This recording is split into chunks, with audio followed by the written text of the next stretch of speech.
let me take you on a journey, not forward through the Lancashire countryside, but backwards in time, as we celebrate 97 years of locomotive production and engineering in Horwich. Locomotive production began on the 15th of November 1886, initially repairing Lancashire and Yorkshire Railway Company locos built elsewhere.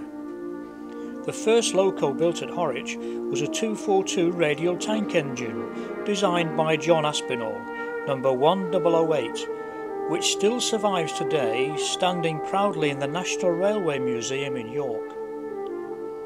It was followed by a succession of fine locos built by and designed by the leading engineers of their day.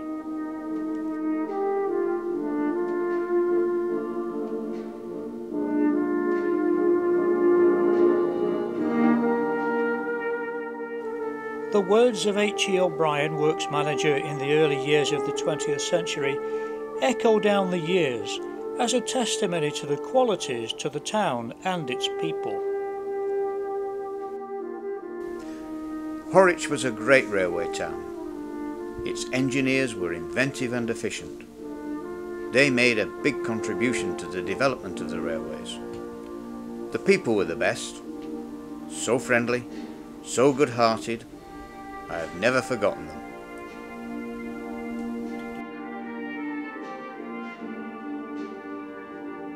At its peak, the works employed over 5,000 people. It transformed this once sleepy Lancashire village into one of the 6 leading railway towns of Great Britain, making a major contribution to our industrial development and having an impact across the world. It transformed the lives of the original villagers and the thousands of newcomers who came from all over the country to work here.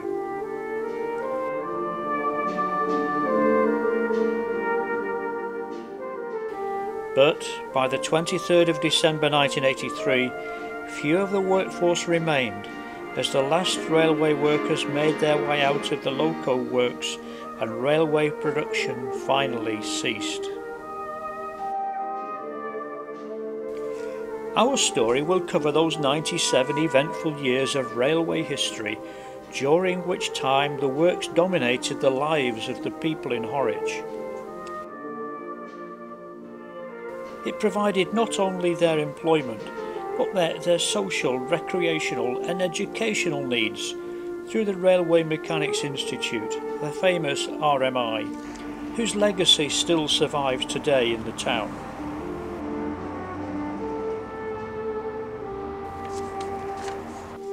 Many families can trace several generations of their relatives who were employed on the works.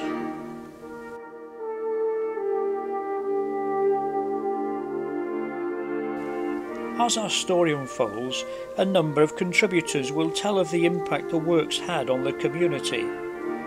Others will speak from their very personal experiences of what it was like to work there and of the contribution the works made to the war effort.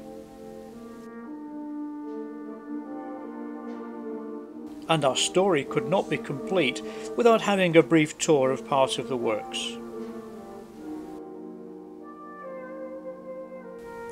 The Horwich we know today is still based on the new town created by the arrival of the Lancashire and Yorkshire Railway Company over a century ago, and there are many landmarks still standing to remind us of that time. And yet, it could all have been so very different.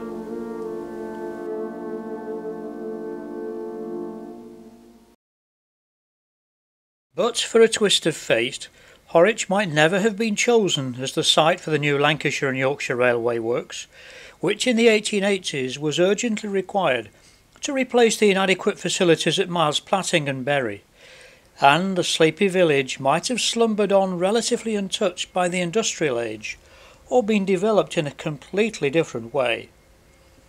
It wasn't even on the shortlist of sites the L&Y board were considering in 1884, until an estate in Horwich was spotted by Elias Dorning, a surveyor working with the board's main advisors, John Ramsbottom and Barton Wright, an estate due to be auctioned at the Mitre Hotel in Manchester on the 27th of May. The directors liked what they saw, and the whole estate of 736 acres, including the works site and land at Walsuch's Stocks, Mackinson Moor and Pilkington's, was purchased for just £36,000. In September 1884, the L&Y Railway Company commissioned a layout plan for the works, with a spur from the main railway line leading to the 96-acre site between Redmoss and Chorley New Road. Today, a lonely pathway is all that remains of the route taken by the now disused rail line, which led to the works and on to Horwich Station. The first building contract was let to Joseph Noel for the foundations of the erecting shop on the 9th of March 1885 at a cost of £16,129, and the process which was to change the course of Horwich's history so dramatically had begun. On the 15th of November 1886, Horwich Locomotive Works was officially opened, and the workforce, many of whom had been transferred from Miles Platting, began work immediately. The existing Horwich population of less than 4,000 people, most of whom lived on the top side in the vicinity of Walsuch's bleach works, were both intrigued and appalled at the prospect of a massive influx of new residents, forecast by the railway company to be in the region of 7,000 to 8,000. Sue Hurst takes up the story. In 1881, Horwich had a population of about 3,500. By 1891, that had risen to over 13,000, and by 1901, in the census, there were over 15,000 inhabitants in Horwich. The main cause of this population explosion was the influx of workers to Horwich Loco Works. A whole series of terraced houses was built on Chorley New Road next to the Loco Works to house the workers. These streets were called after well-known engineers of the time. Stevenson Street is one of those streets. In Stevenson Street, not one of the heads of household had been born in Horwich, only 3 had been born locally, and over half of the heads of household were born outside Lancashire, with 1 in Scotland, 1 from Northern Ireland, and 1 from Wales. Stevenson Street is typical of one of those streets which was built next to the Loco Works. It shows a variety of different jobs at the Loco Works, such as steel plate roller, labourer, fitter, boiler maker, brass shaper, iron turner, iron driller, iron moulder, mechanic and machine man. We have a variety of surnames in Stevenson Street. If your name is Williamson, Stott, McKernan, Donahue, Draper or Partridge, you could well be descended from one of these people. One of the newcomers was William Davenport, who was born in Openshaw in 1853, but had lived in Crewe, Manchester, Hopwood, Newton and Heywood before moving to Horwich in about 1890. William worked as a steam hammerman in the forge at the Loco Works. By 1901 his father, also William, had joined him to work as an electric crane driver.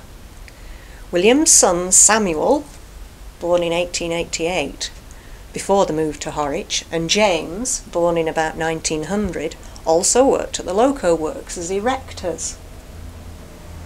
Samuel's children, James, Albert, Francis and Alice, also found jobs at the works. James Albert was a messenger boy, also worked in the machine shop and worked as a steam hammerman. Alice and Francis worked in the munitions during the war. And so we have 4 generations of the Davenport family who worked at the Loco Works. This is not untypical of a lot of the families in Horwich. Not surprisingly, the more than trebling of the population of Horwich in 10 years placed an enormous strain on the town's infrastructure and spilled over into social unrest. Everything was in a state of flux as the local board strove to deal with the demands for new roads, services and social facilities, and to curb jerry building, which in turn demanded higher rates. As the construction workers and the railway workforce converged on the town, there was a crisis in the provision of accommodation. although new houses shot up at a remarkable rate built by the railway company and also by speculative builders, over 1,000 in the first 12 to 18 months, it was not uncommon for the navvies to live in tents on the massive works construction site, and for rail workers to be crammed into any form of lodgings they could find in the town, forcing up rents dramatically. The strain was bound to tell, and there was increasing tension both on the work site and in the town, particularly amongst the navvies. In response, the police force had been increased significantly, with officers patrolling the town in twos and in sight of each other, with the reserve company in readiness at the public hall. The most notorious incident of social disorder was recorded in 1886, when ill feeling between English and Irish navvies, said to have originated because of different rates of pay, erupted into fighting, which extended over a wide area of the town and lasted on and off for a week. Weapons used in the violent incidents included bricks, pokers, blocks of wood, belts and a scythe. However, within the works, industrial relations were generally good, but with so many trades being represented and membership of trade unions becoming part of the contract of employment, strikes and lockouts did occur, particularly in the earlier years. In 1906 there was a strike which lasted for 12 weeks. This caused great hardship among the workers' families, and at its height free meat was provided by Anion Kay, a local butcher, and free vegetables were donated by several greengrocers to make broth for the children of the striking workers. Horwich became the unlikely focus of another bitter dispute in 1911, when a 9-week strike paralysed the works and at one time involved a full-scale riot and the drafting in of hundreds of extra police to deal with local unrest. However, in later years, industrial relations settled down, and the works was generally regarded as a happy place to work, as George Fisher recalls. As far as my life was concerned in Horwich Works, it was a really happy time, because the chaps you work with, my charge and the grand fellows and the assistant foreman, because we all were working for the same. You see, you weren't making people do anything. This idea of making people do things is rubbish. You did it because they wanted to do it. That's right. You got the high bonus system, so obviously they knew they got to make the money, but the point is they wanted the whole system to work. And Pride so, in the job. yeah, so in a sense, the chief foreman was a cakewalk. Your assistant foreman looked after each section. They only brought you into it if there was something going wrong which they couldn't deal with, which wasn't often. As far as all my life in Horwich, we only had one strike the whole time we was there. And fortunately for me, I had to deal with the works committee, shop committee rather, to start with. But then, of course, the works managers took over. Then I became, got nothing to do with me, unions and so I dropped out, and so the manager. But it was a very happy strike. Happy strike. Yeah. Well, that's I a mean, good one. If you met, No animosity, you mean? no, if you met the works committee and the secretary and the chairman, you wouldn't find more knowledgeable people anywhere. Still remembered in Horwich today, John Audley Frederick Aspinall has rightly been called the father of Horwich Loco Works. He was a protégé of Ramsbottom and Wright, the engineers responsible for laying out the Horwich site, having risen through the ranks of the L&Y Railway Company, and in July 1886, at 35 years of age, he was appointed its chief mechanical engineer. Aspinall's job was to oversee the construction work taking place, get locomotive production underway and build a community around the works to house the workforce and look after their needs. Quite some task, and one he accomplished with great enthusiasm, dedication and foresight. He not only laid the foundations of the works, but also of the Horwich we know today. Jack Smith revisits the works and looks back in pride at what was achieved. It's 50 years ago since I first came as an apprentice, and it's even longer than that when I first came with a school from Chorley and burned my trouser bottoms in the smithy. But here, today, 50 years on from when I started my apprenticeship, I still got a wonderful buzz of excitement coming into this gate, because to me it's still the same wonderful place now as it was 50 years ago. To this side we have the main driveway and gate that came from Chorley New Road, the main front offices for the works, and a water tower above a double archway, an archway which had two lines running through it, which served the high level and the boiler shop. Immediately behind me is the general stores. It was here where materials and goods came from other works and sheds for repair and for spares, and from this general store material was removed to all the other workshops for use in repairing the locomotives. In the distance, behind the general stores, one can see the boiler shop, or the remains of the boiler shop, because the actual shop itself was burned down some years ago. But the three ridges of the roof that you can see are where the riveting towers used to be for the boilers of the locomotives. The towers were used so that the locomotive boilers could be lifted up on their end, and so riveting could be done at floor level in all cases. Panning further round, we have the row of buildings, which is row number 2, and in that row was the tin shop, the brass shop, the boiler shop, and so on. To the right of that is the millwright shop, or was the millwright shop, and then furthermore right we have the former paint shop, which still has the logo on the gable end here.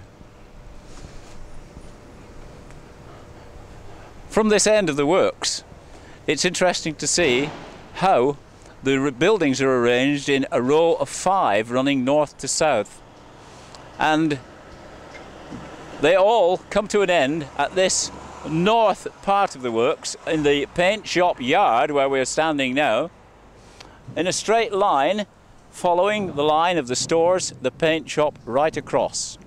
So therefore we have a straight line of buildings at their northern end and 5 rows running down to the south. We're standing outside the general stores, as it used to be called, and as you can see from the notice, it's now called Supplies Department. This is a very large square building which has an internal upper gallery, and the interesting thing about this room, or this storeroom, is that this is where incoming materials came into the works from other works if spares were not held by Horwich.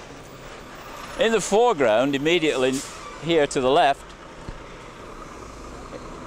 this standard gauge piece of track was where the stores van used to be parked up daily, that came in from usually Bolton, and it was left here to be unloaded with the materials that was coming into the stores, incoming material.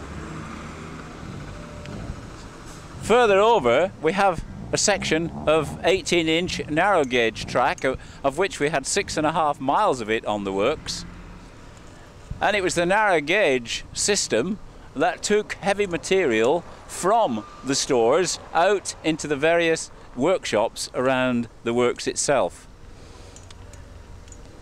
So we have a good example here of how material, new material, came in and was used in and around the works by looking at this stores building and the incoming material on the standard gauge track and the outgoing material on the narrow gauge track. The works' narrow gauge diesel engines were not without their little quirks, as George explains. One we had one was a diesel. Yes.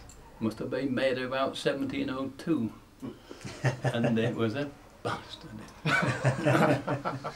We're talking about early days. Yeah. Is that the one we were talking about on the film? Yeah, the Today ZM, you press the button and your diesel goes. Yeah, yeah. Not then. No, no. If you never liked we never liked to let this one stop.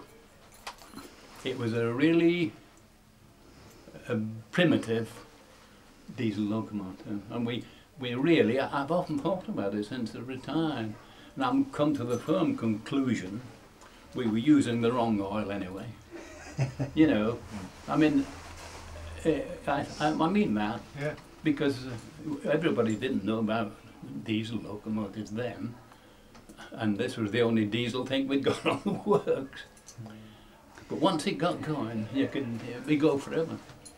We're getting it going with the thing, and I think it was our ignorance more than anything else. The diesel's predecessors were the Robin, Dot and Wren, bought from Bayer Peacock, who together with other companies had supplied the L&Y in the early years, when they were desperately short of all types of locomotives. Following his appointment as Chief Mechanical Engineer at Horwich, Aspinall set about standardising designs with interchangeable parts, so easing maintenance and repair. The first locomotives built at Horwich were Aspinall 242 radial tank engines, described here by steam enthusiast Steve Leyland. It's the 242 radial tanks, a very successful medium-powered locomotive, which were built in quite large numbers. I think there were over 200 of these at one time. Locomotive 50850, which was the last survivor in British Railways service. This is on the turntable at Newton Heath. I think it's just prior to working a rail tour. The engine's been cleaned up quite nicely, and it looks like it's in rail tour use. So that remained in service for about a year or two longer, finishing its days I think at Southport actually. But the preserved example of this is 1008, a very well-known number to Horwich aficionados. Its BR number was 50621. That was withdrawn a bit earlier in 1958 and restored at Horwich by British Railways, and it was a very early example of what became known as the National Collection. And the November 58 British Railway magazine for the London Midland region featured on the cover of this is 1008 just after its restoration at Horwich, and there's a piece inside giving a certain amount of detail about that. Right. But none of those locomotives are in running order, so we've just got 1008 as an example. It's currently kept at the National Collection at York. Locomotive 1008 was the first of a successful line of locos produced at Horwich. Although Aspinall went on to design a number of other engines during his 14 years at Horwich, before becoming general manager at the L&Y Company in 1900, his contribution was not limited to locomotive design. Following his appointment, he quickly appraised himself of wider developments and addressed a number of key issues besides locomotive production. In addition to the urgent need to provide accommodation for the rapidly increasing workforce, the building of a mechanics institute as an educational, social and recreational facility funded by a premium apprenticeship scheme was also a key priority. John Aspinall was a popular and capable man, affectionately known as Snowy because of his silver hair and moustache. He was knighted in 1917 for his services to the railway industry and died in 1937, aged 85, just 3 days before he was due to be presented with the James Watt Gold Medal, the highest award in engineering. Many of Aspinall's students at Horwich went on to greater things. Henry Fowler and Nigel Gresley were both knighted for services to the railway industry, and Elliot Verdon Rowe formed the Avro Aircraft Company. Aspinall was succeeded by Henry Hoy, his works manager, until 1904, to be followed by the longest serving and possibly most influential CME at Horwich Works, George Hughes, who was in charge for 21 years from 1904 to 1923. He had progressed through the Horwich management system and continued the Aspinall tradition of designing successful locos and introducing a number of innovations, including superheating. Hughes was well liked by both management and workforce and was rewarded with successive promotions as the L&Y through mergers became the LMS Railway Company in 1923.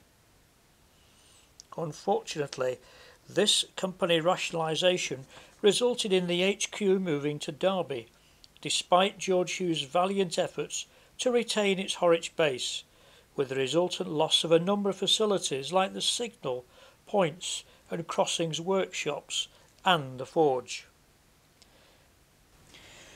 Steve Leyland talks to Stuart Whittle about some of the locomotives built at Horwich. The Barton Wright engine's connection with Horwich really is that not only were many of them overhauled there over the years, but a lot of them were rebuilt at Horwich into saddle tanks. Right. 11305, an example of one of the Horwich shunters that were Bolton based, but which spent up to a month at once at Horwich, where facilities for basic maintenance were maintained.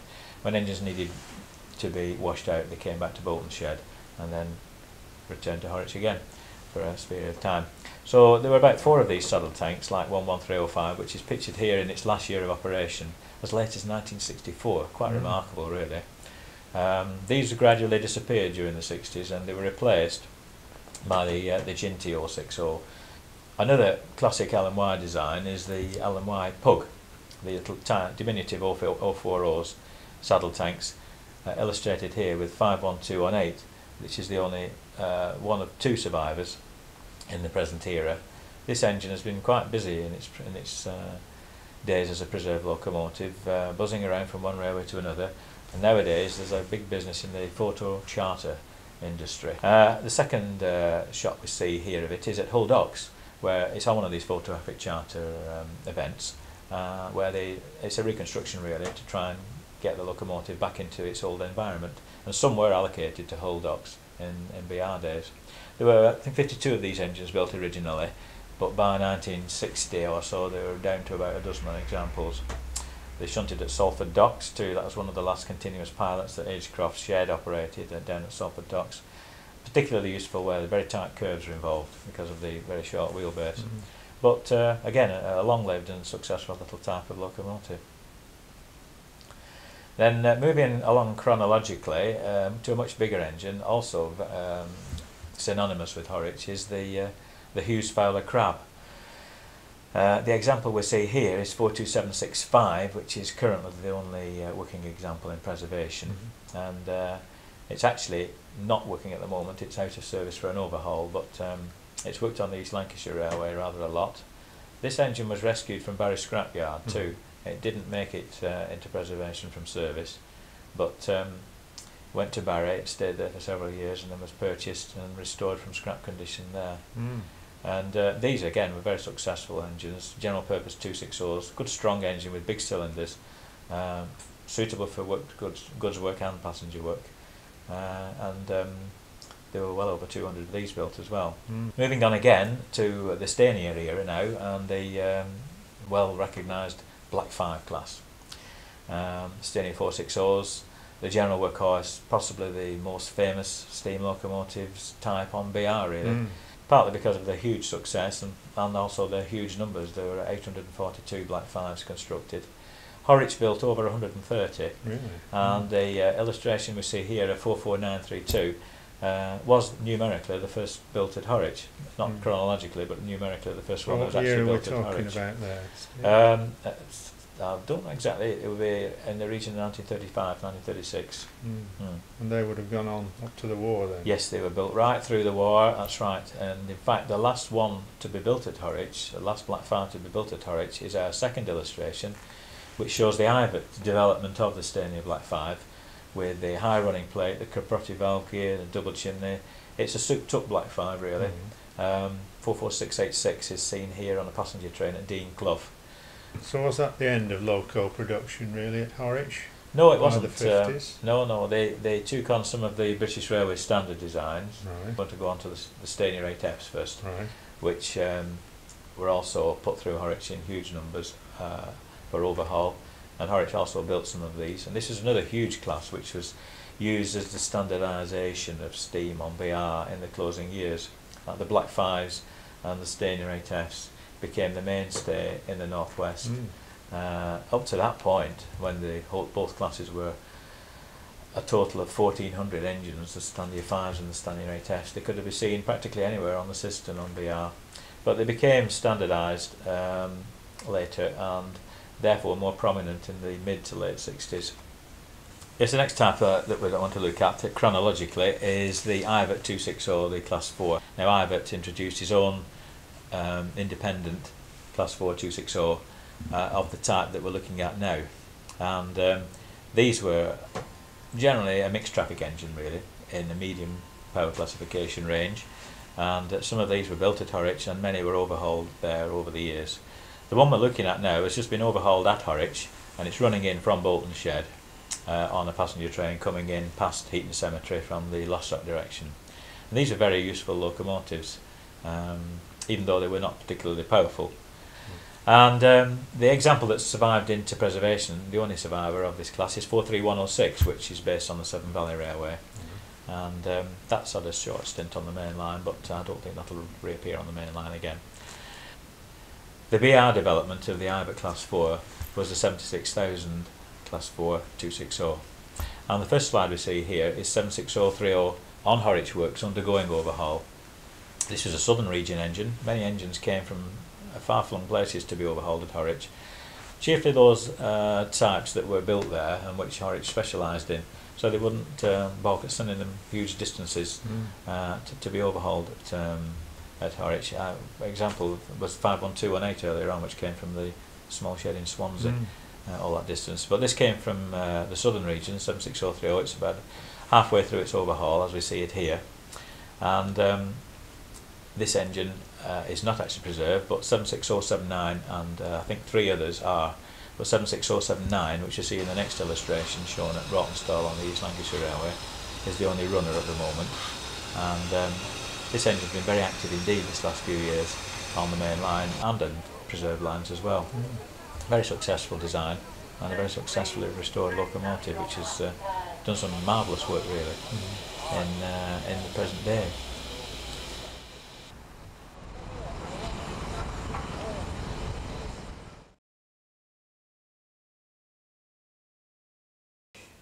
It was impossible for Horwich to produce and repair so many locomotives without making an impact on the local community and the environment. Working conditions in some parts of the works were harsh, particularly in the notorious Black Hole. It was a high capacity foundry. It's got a KW plant in it, and the KW plant is capable of making 24 brake blocks every 16 seconds. So you can imagine the volume that we're talking about. Yes, well, there was noise, dirt everywhere, particularly in the foundry, which was known as the Black Hole. And it was really a black hole. If you walked in there, you came out covered with black dust.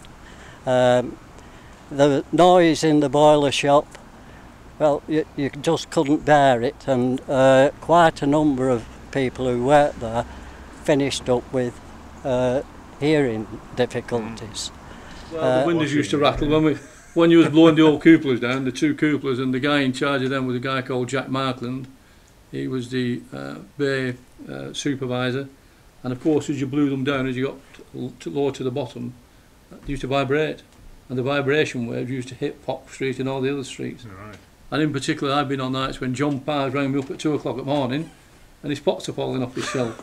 Goodness, that's some vibration. The erecting shop was pretty much the same, but also in the erecting shop was the fact of the asbestos dust floating about. Right, and the smells, of course. You've got to include the smells because that's very important. Right. Working practices also added to the dangers of the works. Rivets were thrown.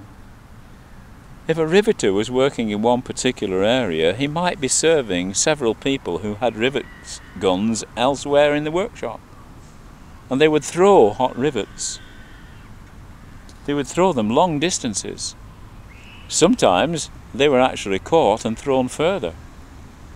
And sometimes the rivet missed their target and bounced all over the place. So you can imagine this red-hot, glowing red-hot rivet bouncing all over a wooden floor that was full of oil, and as each bounce was little flames and puffs of smoke came up. But that red-hot rivet often would be picked up and thrown to somewhere else, because it wasn't uncommon for one rivet fire to serve 3 or 4 riveters who were working on engines or tenders.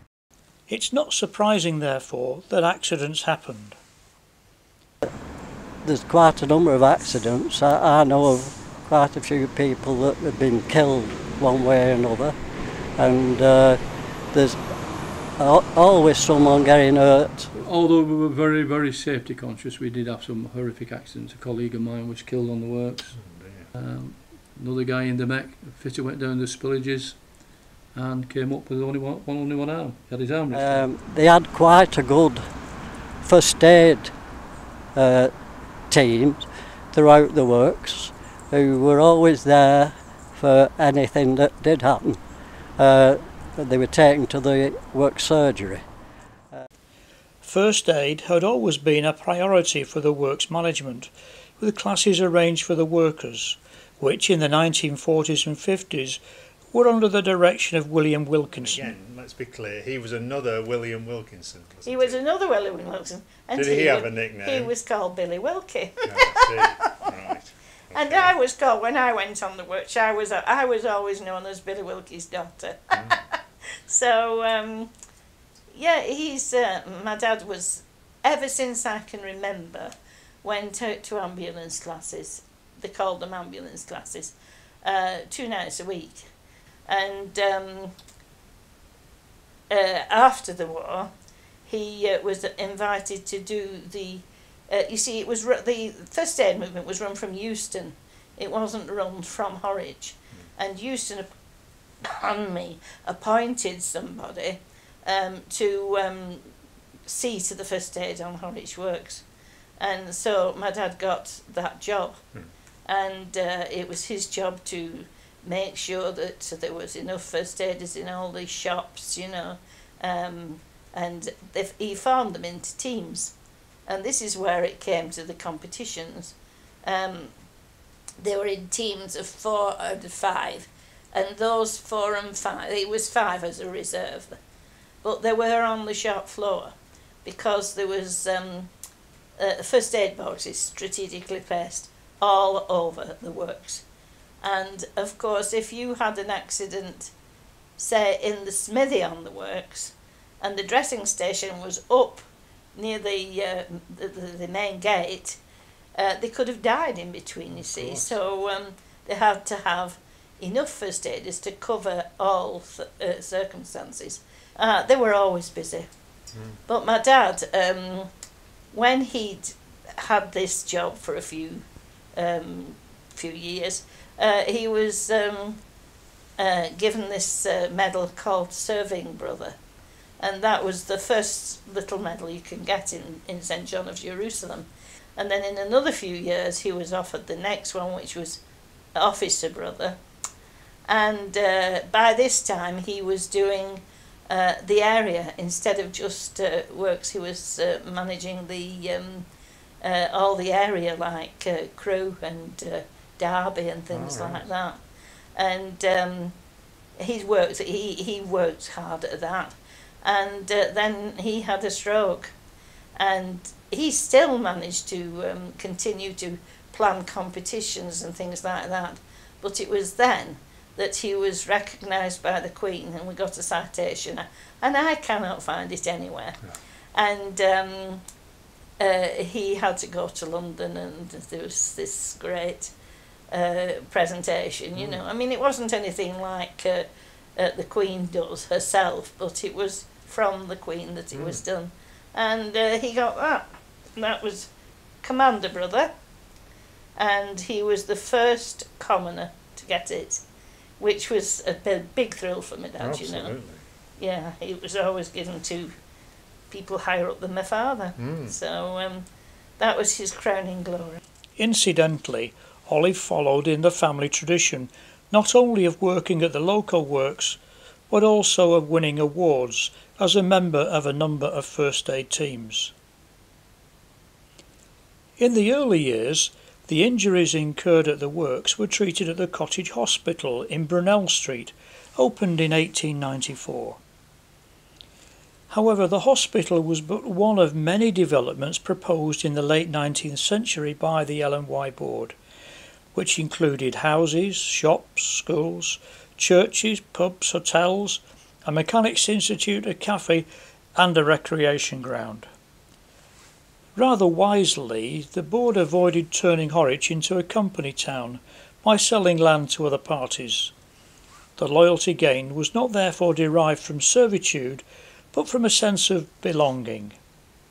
The provision of educational and recreational facilities, together with the fact that so many workers lived so near to their place of employment, created an immediate sense of identity and comradeship, which developed even further down the years.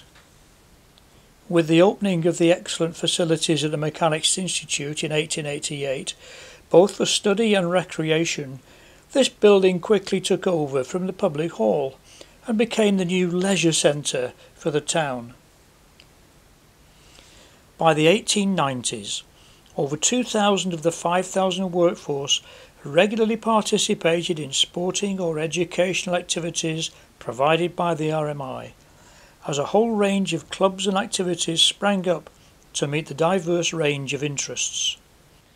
Its position as the number one facility was consolidated in 1895, when, thanks to the generosity of Mrs. Samuel Fielden, the widow of one of the railway company's directors, it was extended to include additional classrooms, reading rooms, a hall seating 900, a library and a state-of-the-art gymnasium. Additional generosity by two other directors, Henry Yates Thompson and William Himmers, provided the recreation ground off Chorley New Road in 1892, which is still used today and at the time contained two bowling greens, tennis courts, a cricket ground and a children's playground. But sporting activity also took place on the works, as Jack Smith explains. From the social side, on the works, the rivalry between workshops was unbelievable. Every shop was rivalled against another. Yeah. And in the erecting shop, the sections, and remember there were 5 sections in the erecting shop, but the erecting shop had sections that they played cricket, football and one other, piggy. Now, piggy is a game that most people will not know about, but I reckon it should be reinvented and perhaps done on a field like we are here, and we're sat here on the cricket field at Horwich, wonderful, behind the RMI Institute and club, I should say, and we should have piggy. Piggy is a game whereby a little pig, 2 or 3 inches long, is struck with a wooden stick to raise it off the ground, and then you belt it as far as you can. Mm-hmm. And we did this at Horwich, but it used to go between the lines and in the junctions and the points, and so people running to get to this pig fell and tripped, and so that was the laugh, you see. Uh-huh. Football was played with a piece of vacuum pipe tied up with insulation tape, and then gradually during the course of the game it would disintegrate and pieces of ball would fly off all over the place. Same with cricket. Cricket was played with a 1-inch nut that was made up with insulation tape round it. So, yeah, we didn't pay for anything. No, it was all great fun, stuff. Yeah. and this is what we used to do. We used to sit outside on the moss side watching them play cricket, and you know, when you get 22 blokes trying to kick a ball that's made up of insulation tape and vacuum pipe, which disintegrates, all with steel boots on, and the dust, it was legend, and it was something that we'll never see again. It seems that there was a passion for sport at every opportunity, but there was also a passion for music, brass band music, a passion shared by George Hughes, and now, 80 years later, by David Kay, whose grandfather and great-uncle came from Bacup to Horwich and eventually joined the RMI band. But my grandfather only stuck that, I think, for about 3 years, because in 1912 we have a record that he was on the Loco Works and his 2 other brothers were already on the Loco Works. Nice. So by that time there were 3 K brothers working at the Horwich Works. And were they all in the band? They were all in the band. My grandfather, I think, was the best of the 3 players from what we can gather, and he was in demand from the top bands around. And he was actually playing in 1912, not with either of the Horwich bands, but he was with Besses of the Barn band, a few miles away from Whitefield. But the story basically is that the chief mechanical engineer on Horwich Works, George Hughes at the time, wanted to create effectively the best band in the land, and he wasn't very happy with the L&Y band at the time, so he disbanded the band and formed the Horwich RMI band in 1912, and he auditioned all the existing members of the L&Y band, and apparently only one satisfactorily passed. So he needed to build a band from scratch in 1912. But he did it to very good effect, because by 1915 the band actually won the British Open Championship at Bellevue and repeated it again in 1916. So they were effectively, in 4 years, he did create the best band in the land. And he would do that by recruitment, like you say. Well, he did recruit. There was an interesting story. One of the top bands at the time was Foden's Motorworks band, still a relatively young band. They were only formed in 1906, or even 1900, I believe. And they had a strike, and a very acrimonious strike, and they had a lot of unhappy men. So he sent some emissaries down into Cheshire, into the Cheshire countryside, and he came back with, I think, about 6 or 8 leading bandsmen who were probably offered maybe a few pennies a week more than they were earning building lorries to build trains. And of course all this investment, if you like, in the band did pay off eventually, didn't it? Well, with the Horwich RMI band, as I mentioned a couple of minutes ago, they became British Open champions 2 years together. My grandfather, George, and his brother, Will, I think Will was in the band earlier, but my grandfather was obviously persuaded to leave Besses of the Barn band, who had been, together with Wingate's, probably the finest 2 bands in the land in the very early years of the 20th century. I think in 1900, Besses of the Barn did an incredible tour of Australia, and they were given ticker tape welcomes in Melbourne and Sydney, the likes of which have probably been never seen since by any. There's some fantastic photographs of all those wonderful crowds. But my grandfather, George, joined the Horwich RMI band in end of 1915. And I suppose the pinnacle of their success is widely regarded as being in 1922, when they were crowned as champions of the empire, basically, the British national champions, 1922, at the Crystal Palace, which is the very famous championships. And one of the most important family possessions is this medal that he won on that occasion. Isn't that marvellous? So I don't know how many of these would survive now, but when I've let people know in the brass band world, because of my current connections in banding, eyes have opened very wide indeed. Yes, and there are these lovely mementos of the band's success. The postcard with the famous RMI name. Yeah, that's a very unusual one. There was a great deal done to celebrate this wonderful achievement. It was, in those days, it was like, I think the band was welcomed back in the same way that Bolton Wanderers will be welcomed back from Wembley with the cup. It was only a year later. It was a good time to be was, around, wasn't it? This was a year before the opening of Wembley, yes. And there was a marvellous concert.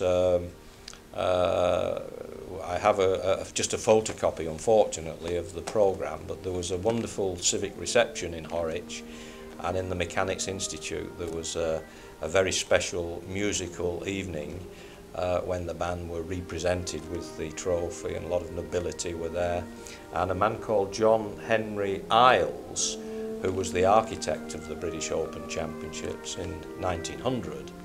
He was a southerner. He travelled to Bellevue, saw the Bellevue contest by pure accident. He was on business in Manchester and asked the hall porter at the Midland Hotel, what does one do on a wet afternoon in Manchester?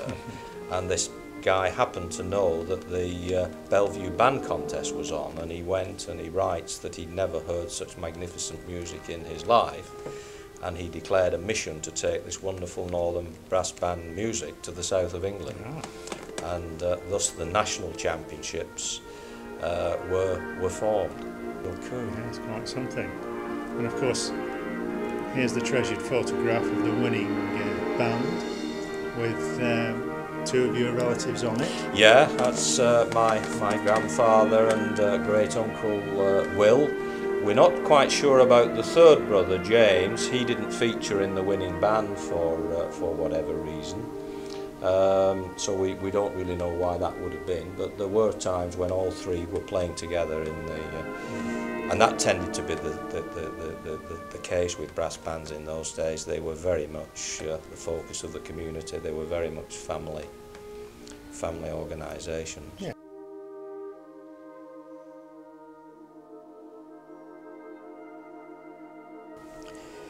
Coincidentally, Olive Hart's grandfather, Father Wilkie, was also a member of the award-winning RMI Brass Band, whilst Olive herself was a founder member of the RMI Operatic Society. The whole family was brought from Crewe. My granddad was very, very active, and he worked on the smithy in the works. And he was very interested in music as well. So he had a church choir. He was in the Operatic Society, but his great love was the RMI band. And he travelled all over the country with this band. I think we should just mention at this point, his name was William Wilkinson. William Wilkinson, always known as Father Wilkie. Right. So was he involved in the Operatic Society at the works as well as Brunswick Method? Yeah, yes. It was a town, I think, Operatic Society then. I don't really think it belonged to the works. But they practiced at the RMI place, and he was very interested in that. You know, it's a family thing.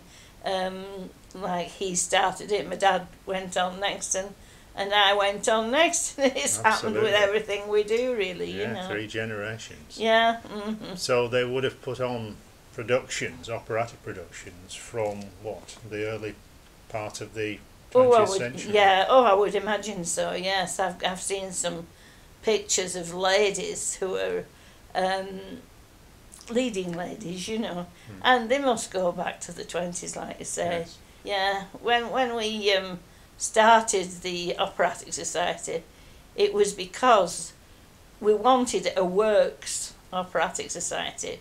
We didn't want it to be a town one. We wanted it all for people who work on the works, you know. But is that, you're talking about after the Second World War? Yeah, this is 1954. See, we had the great facility of having an orchestra belonging to the RMI and a band.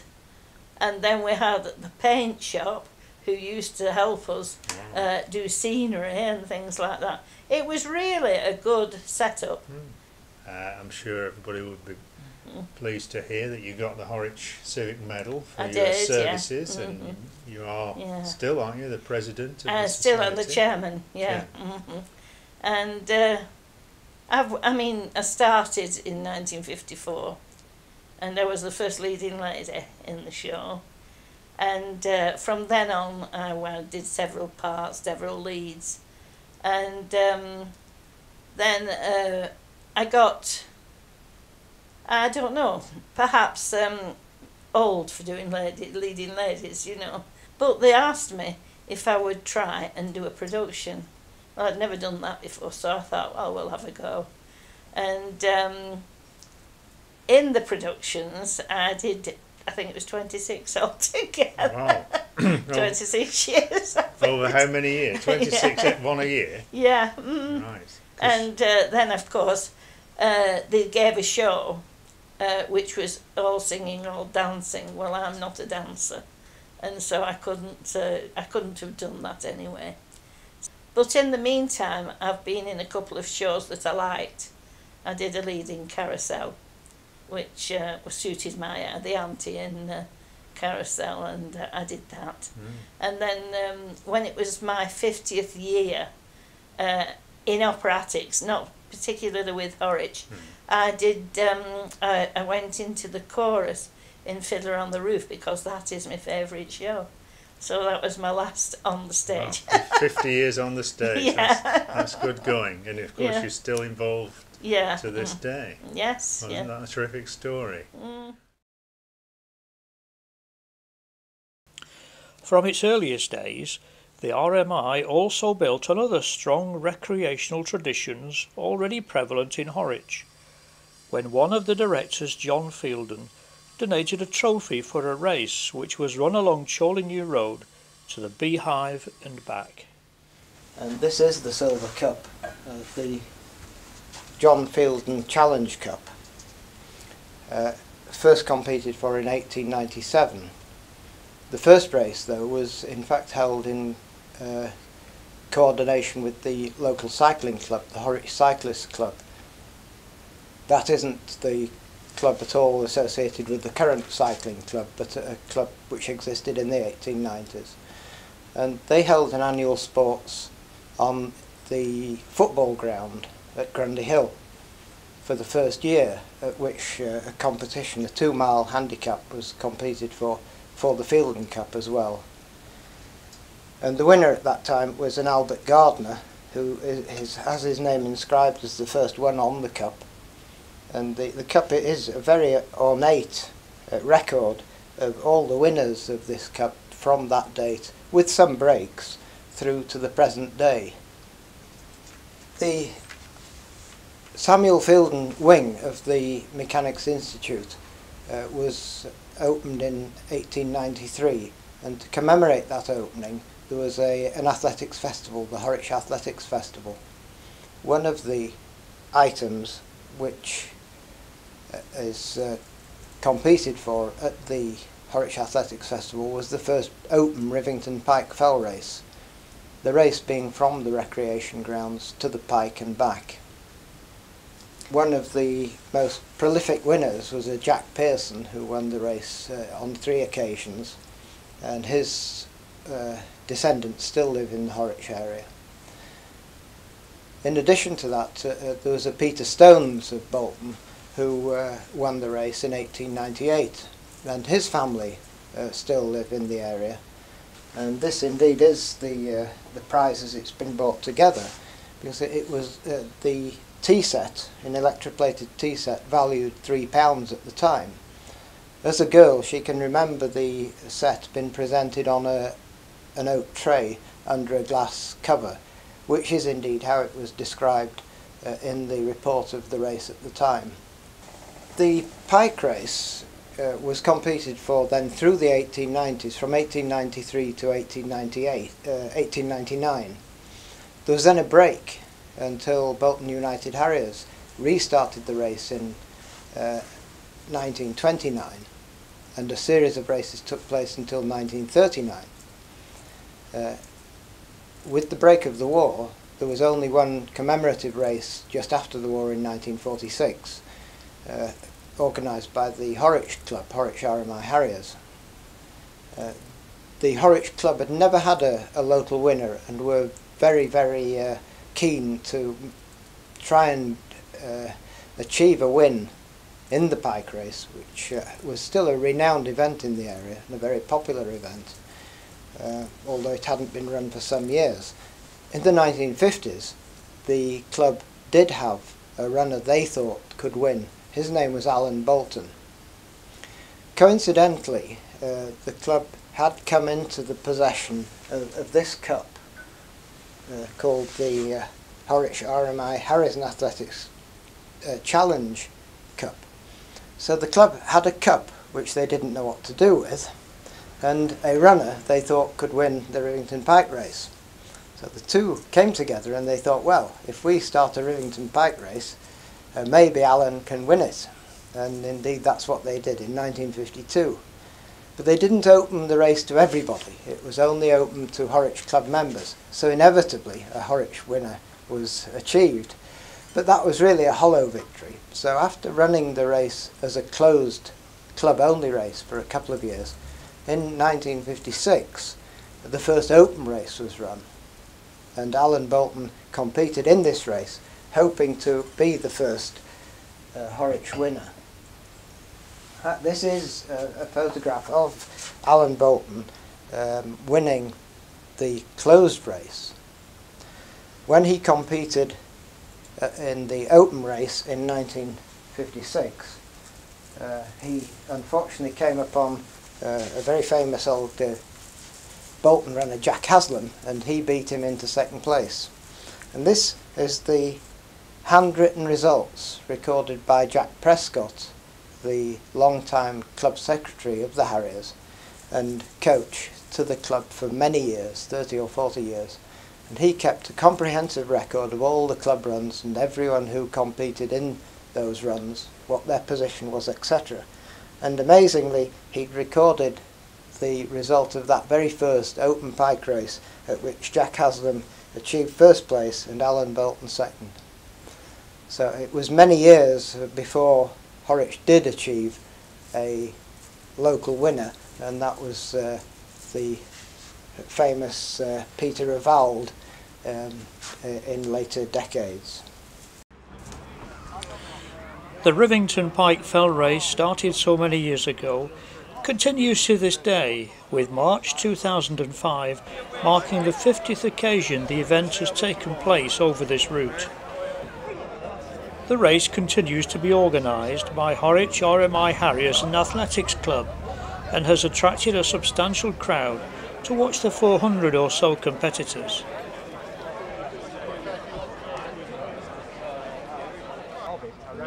The light rain is just easing as the competitors prepare to tackle this gruelling 4-mile course.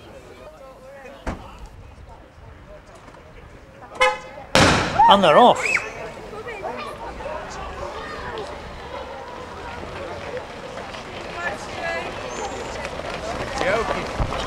Here he is, coming now.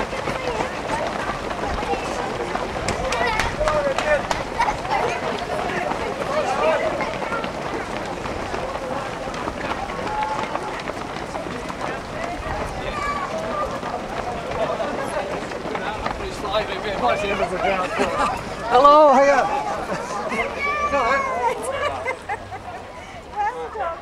But it's not long before spectators are checking their watches as the winner comes into sight, leading the field by a clear margin.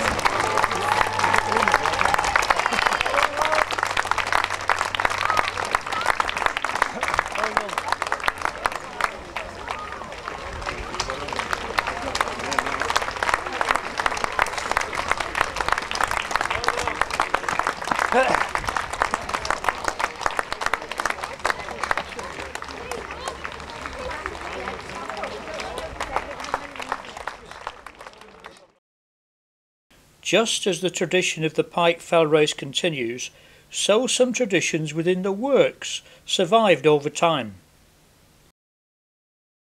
There was quite a distinction, wasn't there, between management and workforce? Quite a distinction. When I went on the works, it was quite funny that you could actually see the old distinction between foremen could wear bowler hats, suits and bowler hats. Yeah. Inspectors wore brown overalls, brown uniform. Yeah. I was asked to go on to a job very quickly. A foreman, unfortunately, Shuttle Wilding hadn't been so well and had gone home ill, and they asked me would I deputise in his place, and I said yes I would, and I was sent home to put a collar and tie on. Other practices survived over time also. Traditionally, they had this expression at Horwich Works, and they used to say there's only one right way to do it, and that's the Thowd way, the L&Y way. When I was serving my apprenticeship in the 1950s, a lot of the tools that I cleaned as an apprentice and used from the fitters I worked with had the logo LYR on them. Some had LMS, but a lot had LYR. So the LYR was still alive in the 50s. It's amazing. But the works did adapt to change, most notably during the war years. In the years before 1914, the works was operating at full capacity and, like other railway works, was essentially a male domain. The war placed the L&Y managers in a dilemma: how to allow men to volunteer for active service whilst maintaining production to support the war effort. The resulting compromise saw thousands of women drafted in to overcome the serious manpower shortages. At Horwich, railway production all but ceased as the government placed a massive ongoing order for fuses, shells and cartridge cases. Initially, the female workforce were drafted in only to be employed on a temporary basis for the duration of the war. However, having proved their worth on munitions work, many were retained on skilled jobs long after the hostilities ceased. The formula so successful in 1914 was again adopted in 1939, as women were recruited to support the war when they represented over 25% of the workforce and locomotive production was suspended. Frances Higson, formerly Frances Davenport, was one of those drafted into the works in World War II. I was 18 years old and working with many other girls in the Beehive Cotton Mill, which closed down because of the war. We were then sent to work at the Loco Works on war work. My first job was in the shell repair shop, where we hammered out all the dents and put them in a press to reshape them. I then worked in the machine shop to replace the apprentice lads who had been sent to join the armed forces. I remember this place being huge and filled with machines of all shapes and sizes, making parts for engines and tanks. I made boiler bushes, thousands of them. When I was 21, I was moved again, as they didn't want to pay us adult machine operators' wages. This time to the bullet shop. We turned out thousands of bullet cases, and after inspection they were sent away to be filled. There was little leisure time. We worked 12-hour shifts but made new friends and hopefully helped the war effort. This department closed down after the war and we returned to the machine shop until men returned from the forces, at which point we were made redundant. And help the war effort they certainly did, as 6.7 million shells were produced and 18.7 million renovated. A further 4.3 million shell cases were also renovated. In addition, 481 tanks were manufactured, 406 Matildas, 45 Centaurs and 30 cruisers, and a variety of aircraft parts. The works supported the war effort in other ways too. From its earliest days, the works had its own fire engine, which could be dismounted from its train and used to fight fires in the town. During wartime, their mobility often enabled them to support crews in other towns much more quickly than other brigades, and their contribution was much appreciated. King George VI and Queen Elizabeth visited the town on the 2nd of May 1940 in recognition of Horwich's contribution to the war effort and received a tumultuous welcome. However, early tank production did encounter some unexpected difficulties. Yeah. And didn't you say they came in French or something, the drawings? They did, yeah. And I couldn't read them. But you had somebody who could? I did. I wish I could remember his name. He built model locomotives. And but he was the charge hand during the war. He was the a part charge. He wouldn't be a charge hand, so I made him one. He didn't want to be a charge hand because he didn't want the responsibility. He wasn't that sort of fella. He was, for his time, he was an intellectual sort of fitter. Tanks had to be tested before being handed over to the army. And quite a few amusing things happened while you were out, such as milk floats with the horse on. When these things came past with the noise, the horse just bolted and the milk cans falling out all over the place. Yeah. Another thing was the cat's eyes on the road. Them used to run over them with the tracks, they float them up in the air like. Yeah, it must have been quite some sight, tanks rolling down Chorley New Road. Yeah. Meanwhile, in the works, the war provided other opportunities for getting things done. Just how extensive were the stores? No, in the erector, we were not supposed to have any. What about what they used to So call we made our own. The glory hall underneath? Yes, was that? well, and that really started during the war. We had to, we didn't, the stores department that was there found it rather difficult to deal with all these tank things that were coming in.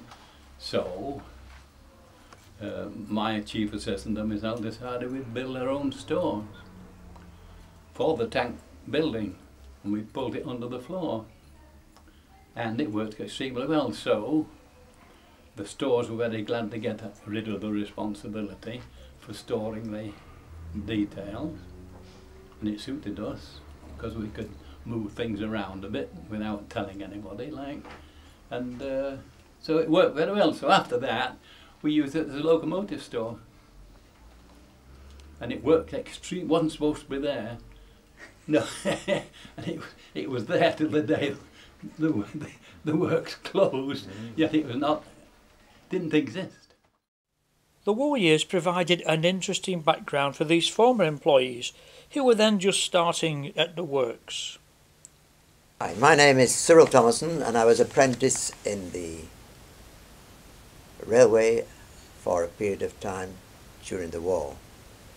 The first encounter was as an office boy, which gave me the chance to move about in the factory and learn all sorts of different people.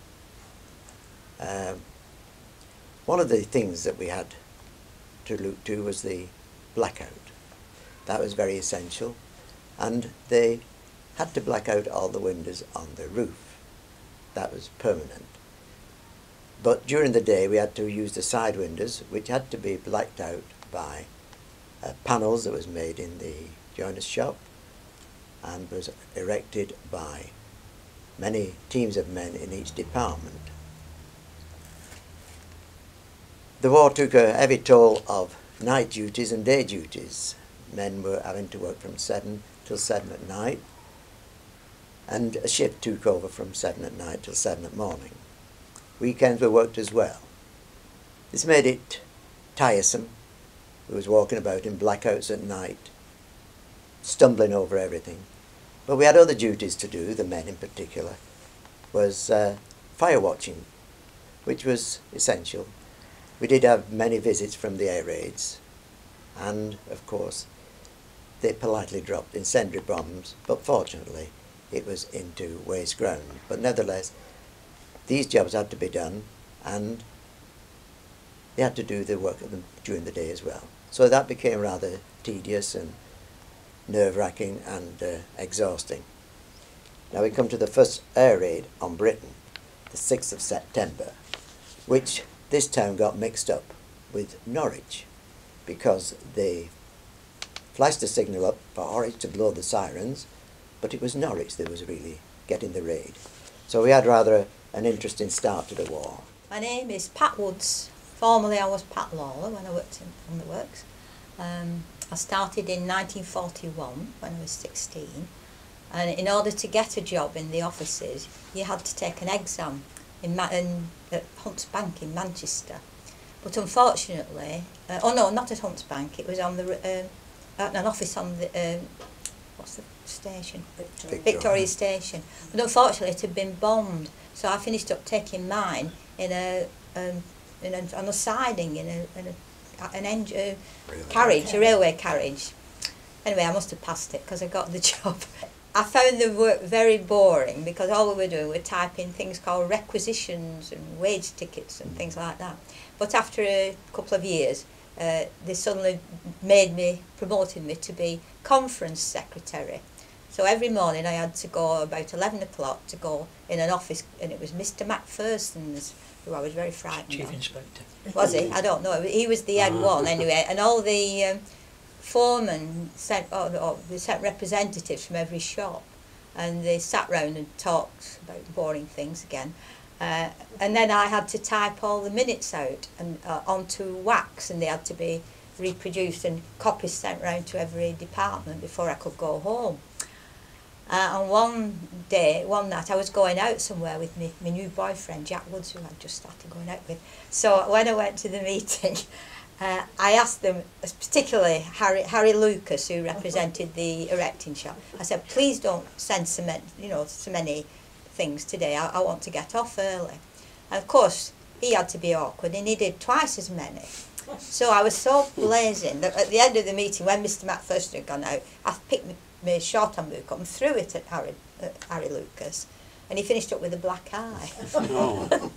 But he took it all in good part, so that was all I remember about that. But years and years later, long after I was married and back up here, about 15 years later, I was going round Bolton Town Hall with a group of ladies who were being shown round, and we came to one office and they said, oh, in this room it's the mayor and his assistants use it. So they knocked on the door and let us go in, and lo and behold, it was Harry Lucas who was the mayor. And as soon as he looked round, he said, oh, I know that young lady, she once gave me a black eye. So he never forgot about it. Oh. My name is Bill Woodward. I started on the Loco Works in December 1945. I was first of all, we were told to report to the General Office at 8:30 on Monday morning, and Harry Hayward was there in his black suit with silver buttons. We all lined up and we sat on the little bench at the side, and then they called up sent one of us through. They sent the messages through, and one chap came up from me, a boy called Ken Berry, says, you're going in the telegraph office. Well, fair enough. So I followed him down. I was introduced to a lovely lady called Miss Stott. Now, me being a broad Lancashire lad, she said, your accent's not right, I want you to speak properly. And she trained me how to speak. And she's done, and I owe a great debt to that lady. Yeah. I was taught round the works with the office boy first, as an office boy myself, all the various places. The first time I went into the erecting shop, and then also to see the big, and I was only small, see the whacking great wheel, I was rather overawed. And then she took me, then I had to go to Mr. Sam Stone's to deliver telegrams. Sam Stone's was in the outdoor station box, it's not a station box really, a little box on the outdoor traffic superintendent he was, and of course there was an engine right at the centre, old saddle tank, and it just blew off steam just as I passed it. They deliberately did that just to frighten us, and to let the steam right way inside of you. Yeah. It's really frightening, and I jumped out of my skin. Yes, well, the things that was happening in those days were they were getting as much as they could out of life, and they were making frequent trips, especially at weekend. The Tower Ballroom put a very nice little dance on for them, and the journey back was very interesting, and from what I can gather, songs have been wrote about it. I think many friendships were made and broken. I don't know whether the birth rate went up or not, but it did the best anyway. I remember a journey coming back from Blackpool, one of my occasions, and the fire from the engines, of course, burst out into the sky. He was a target, and it was her 8 warnings were going on, coming back, say, about 11 o'clock at night. Her 8 wardens was on, and we had to stop. Of course, that let the fires down, but by that time, light had been fired up into the sky, and the bombing was all the way around. They really covered us with bombs. I think anyone will remember when the war was on, we had many visits of the aircraft over the mountain, over the hills here.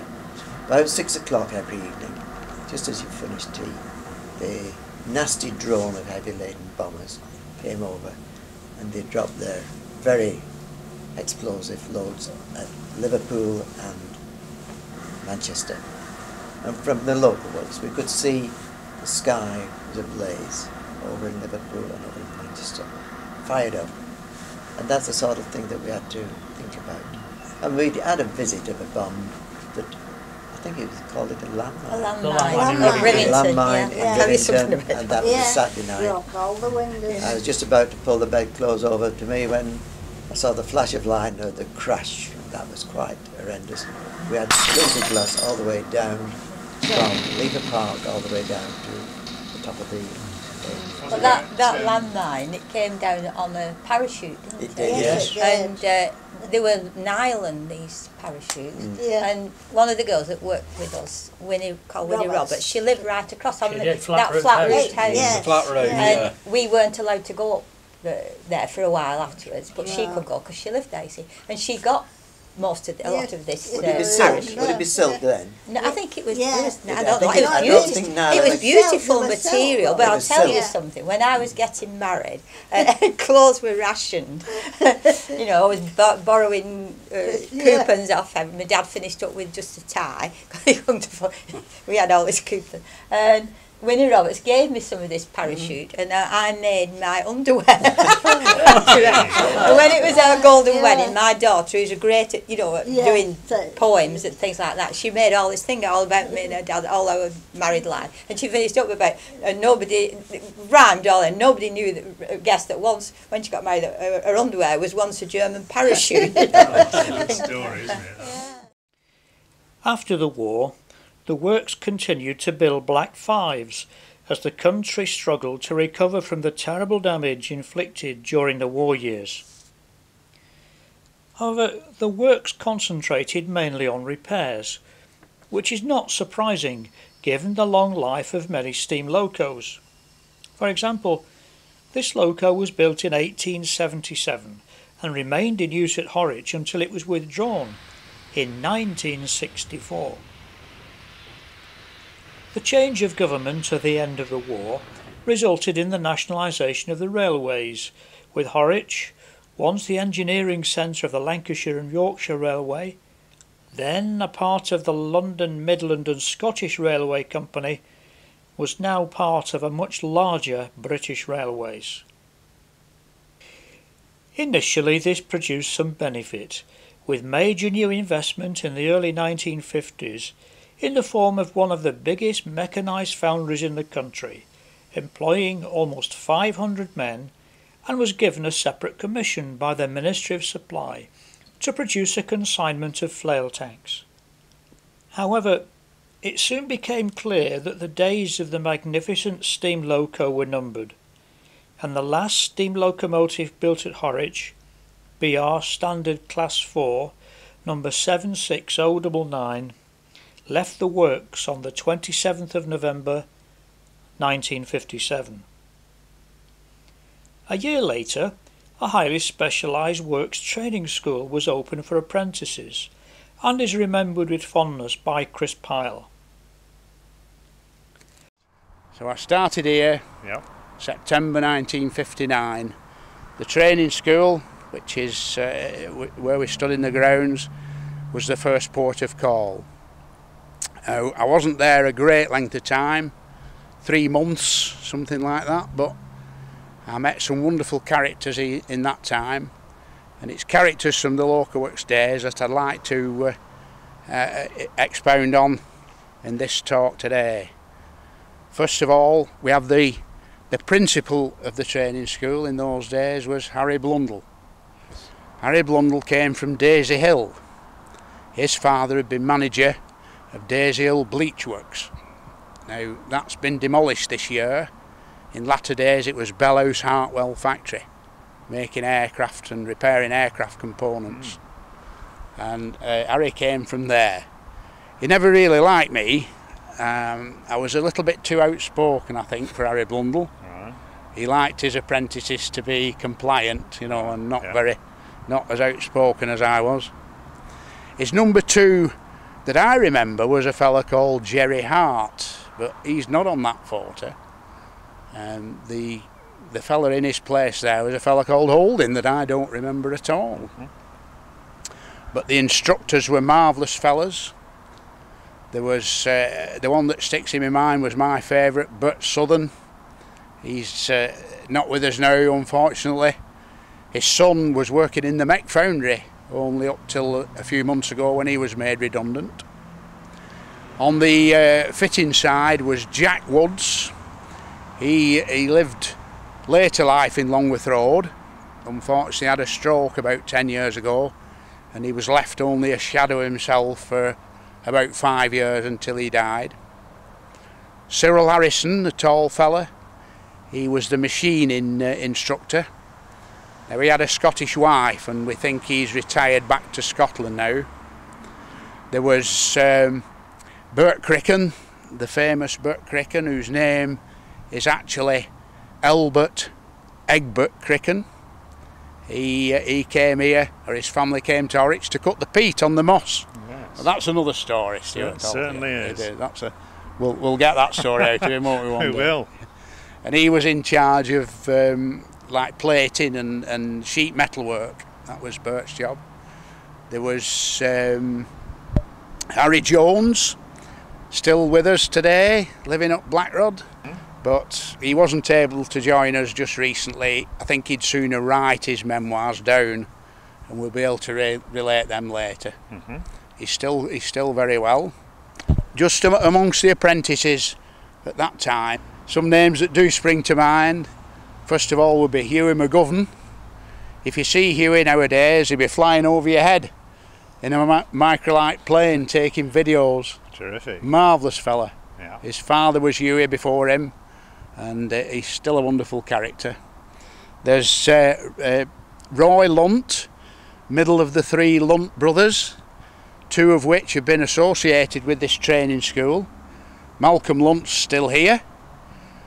Derek Lunt before him has now retired and moved on to golf clubs anew. He's a member of Horwich Golf Club, yeah. There's also Malcolm Pendlebury, I need to mention. He was a long-time resident of Victoria Road. He's now moved away to be a little bit nearer God. Stuart, I was here for the last 3 months of 1959. I believe that 1959 was the post-war peak of employment at the Loco Works. 3,500 people just about, and 4,500 down the road at the Avlands. Whilst the last steam loco to be built at Horwich had already left the works, this was not to be the end of locomotive production at Horwich. Over the next 5 years, 169 diesel shunters were manufactured. The repair of electrical multiple units increased, and carriage and wagon repairs were transferred from Earlstown. But the 6th of May 1964 was a sad day as the works manager, Mr. Kemp, stood before the workforce as the last steam loco to be repaired at Horwich prepared to leave the works. The end of the era is recalled by Chris Pyle. I'm working away in the drawing office, and we were told that the day had arrived when the last steam engine was going to leave the works. And our first reaction was, oh well, we don't want to see that happen. We don't want to see the back of the steam engines. But later in the day we decided we'd better go and show our faces. So exactly what we did. And you have the photo in your possession of the party. The honourable party sat on the platform in front of the steam engine, the last one to leave, number 48756. And although we hadn't worked on it, of course, this is nearly 12 months since I'd left the actual erecting shop. We hadn't worked on that last engine. We felt that in some way part of us was leaving. It was very sad. And did you follow the loco round? I didn't, Stuart, no. No, that was, the apprentices were all gathered, weren't they, around the loco, but no, we didn't follow it. We crept back to the drawing office and got on with our work, but things wouldn't be the same again. They were never the same, never the same. wagons, as I've already said to you, could never replace in anybody's affections, could you? How can you be affectionate about a wagon? It's hard to say, isn't it? Yeah.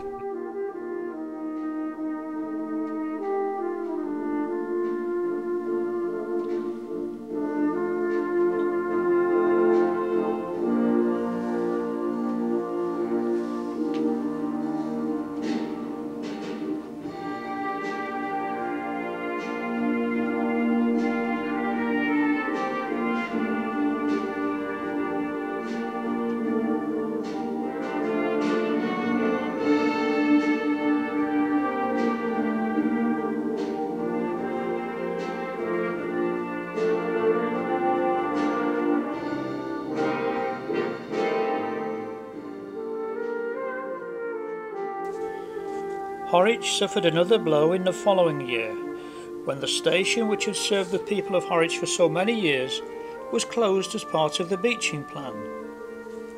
Only 10 years earlier, the station had been busy, particularly as passengers left for their summer holidays. But in the 1960s, car ownership was flourishing, and Horwich was but one of many stations closed to reduce British Rail's operating deficit. And another blow was to follow when the Mechanics' Institute finally closed in 1974. The training school, opened in the late 1950s, was now sufficient to handle the training needs, given the reduced workforce and the less skilled work being undertaken on wagon and coach repairs.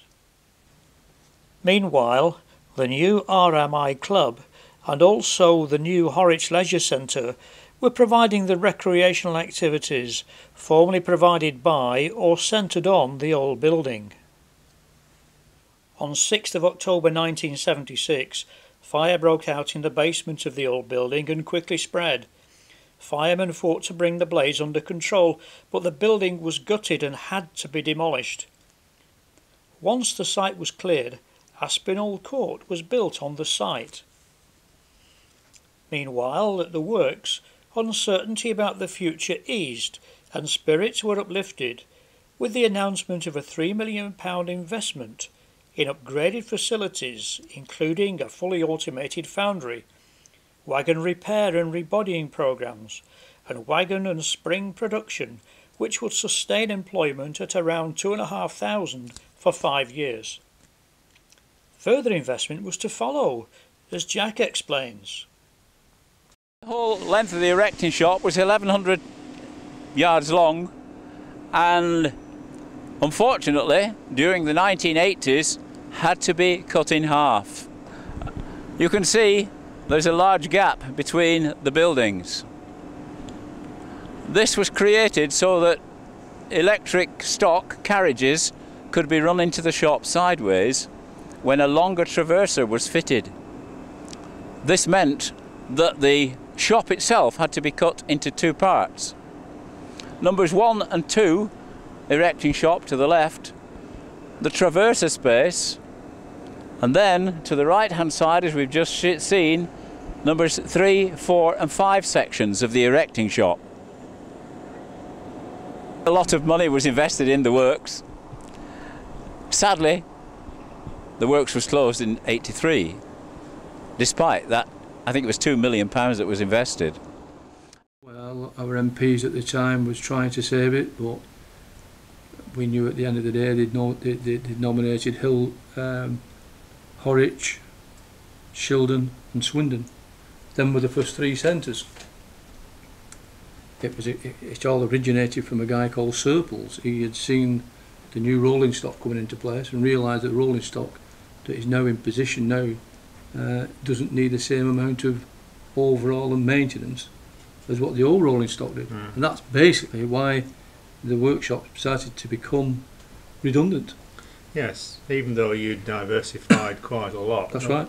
There wasn't really any more of that type of work and we weren't on a mainline route. Geographically we was in the centre of the country, but we wasn't on a mainline route. And all our work had to come from Blackrod.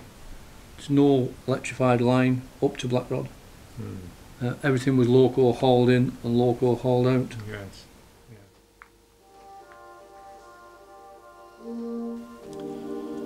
but things were never to be the way they were. The trade unions, supported by the townspeople of Horwich, mounted a determined effort to save the works.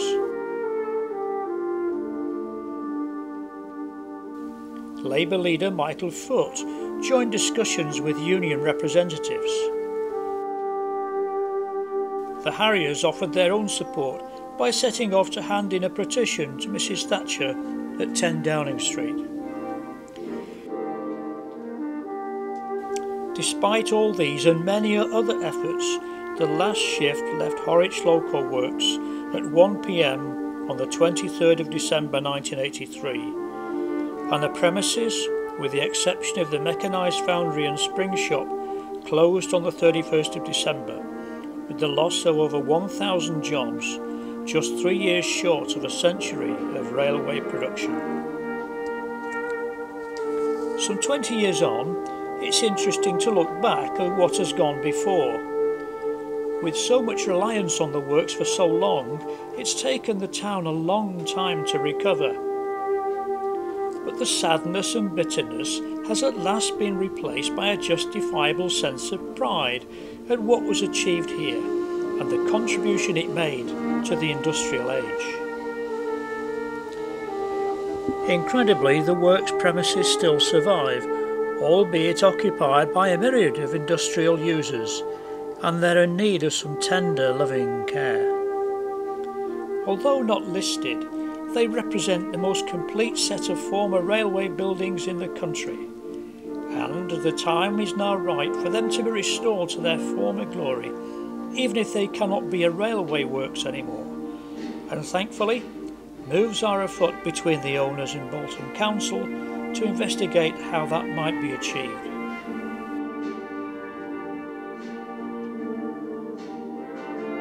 Who knows, in years to come, our descendants might still be looking down with pride on the railway works that created the town and marvelling at the way we were.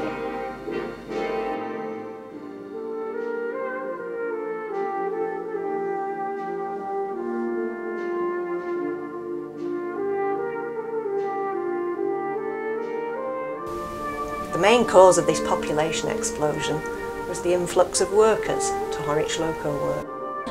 It was a really happy time. I still got a wonderful buzz of excitement coming into this gate. The Black Fives and the Stainer HFs became the mainstay in the northwest. If you walked in there, you came out covered with black dust. Although we were very, very safety conscious, we did have some horrific accidents. A colleague of mine was killed on the works. Because there was first aid boxes strategically placed all over the works. George Hughes at the time wanted to create effectively the best band in the land. So the two came together and they thought, well, if we start a Rivington bike race, maybe Alan can win it. About 6 o'clock every evening, just as you finished tea, a nasty drone of heavy laden bombers. And to let her steam right inside of you, it's really frightening. I jumped out of my skin. And nobody guessed that once, when she got married, her underwear was once a German parachute. All that the day had arrived when the last steam engine was going to leave the works.